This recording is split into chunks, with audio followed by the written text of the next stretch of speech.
Ladies and gentlemen, welcome to the Rogers Kakasungura YouTube channel. A big thank you for the support you're granting this platform. I usually don't take it for granted. The Court of Appeal has today dismissed a petition filed by the National Assembly Speaker Moses Wetangula that sought to overturn a High Court ruling declaring the Azimio coalition as the majority in the National Assembly.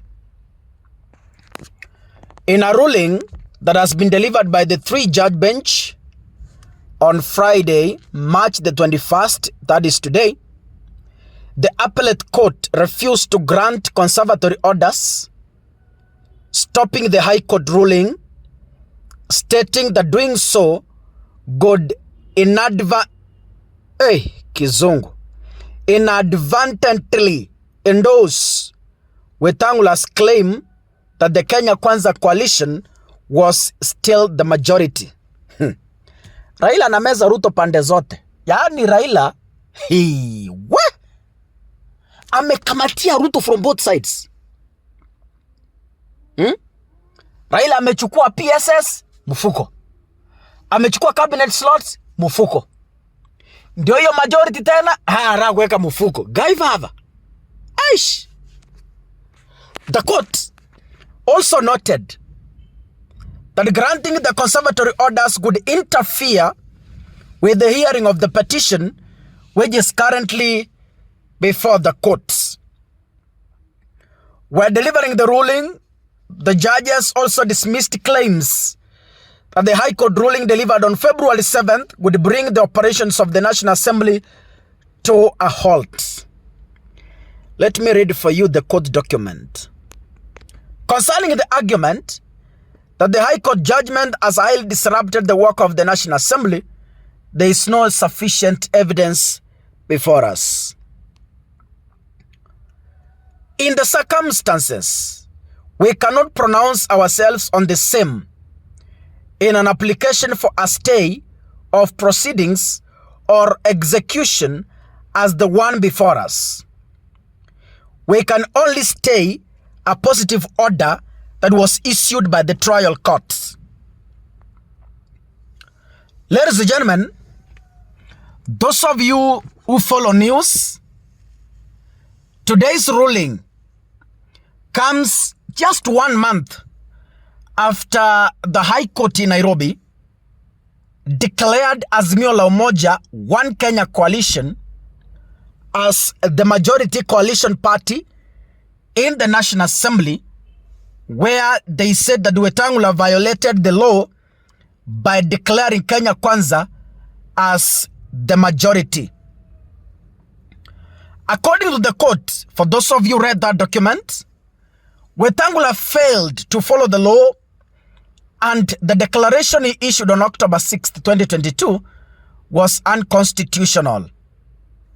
In the declaration, Wetangula claimed Kenya Kwanza was the majority with 179 members, while Azimio was the minority with 157 members. Ladies and gentlemen, Raila Odinga is fighting a silent war that it will only take an intelligent person to get what is going on.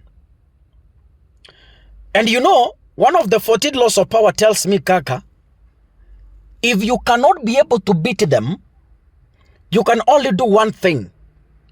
Join them and fight from inside. There's one rule in politics. There are no political friends and there are no political enemies. Even if Raila Odinga have signed an agreement with William Ruto, still we cannot declare them political friends. Why? Because anything can happen. They are no political friends. Tuseme sasa hawa ni marafiki wa kisiasa paka Yesu warudi. It is never like that. If Raila gets an opportunity to destroy Ruto today, he will proudly do it. If Ruto gets an opportunity of destroying Raila today, he will proudly do it. Why? Because that is how politics goes. Hivyo ndio siasa inaenda. Wewe sema kwamba kisiasa sasa huyu ni rafiki yangu siasa fanya hii. That never happens in politics, ladies and gentlemen. So,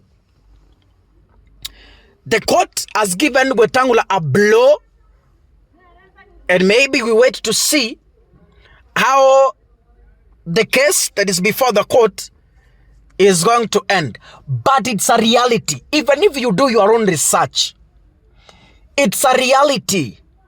And there is no shortcut about it. It is true. Yes, Azimio was the majority in the National Assembly.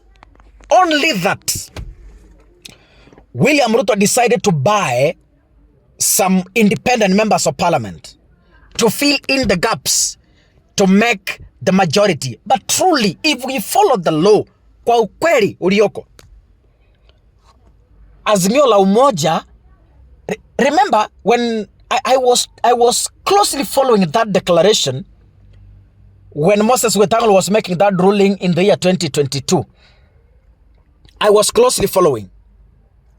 I even asked myself, which criteria did Moses Wetangula use in determining they cooked, I think they cooked a letter. Ama Ruto aliongea na huyo mdosi wa register political parties. I don't know vile walipiga mahesabu mpaka akakuja na document yenye inasema ati sasa Kenya Kwanza ndio majority in the National Assembly. But then, in the spirit of the broad-based government, we can only wait to see what is going to happen. Ladies and gentlemen, I beseech you, if you're watching this video, kindly make sure you click the subscribe button. And of course, remember to turn on your notification bell. That is the only way you can be able to support Kaka Sungura.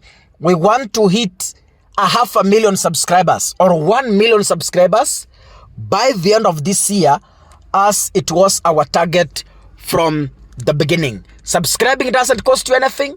It's just your data bundles, and there's nothing you lose. You only gain by getting notifications once I upload a video. Wacha tuone vile kutaenda. God bless you, ladies and gentlemen. See you in the next video. Asanteni sana.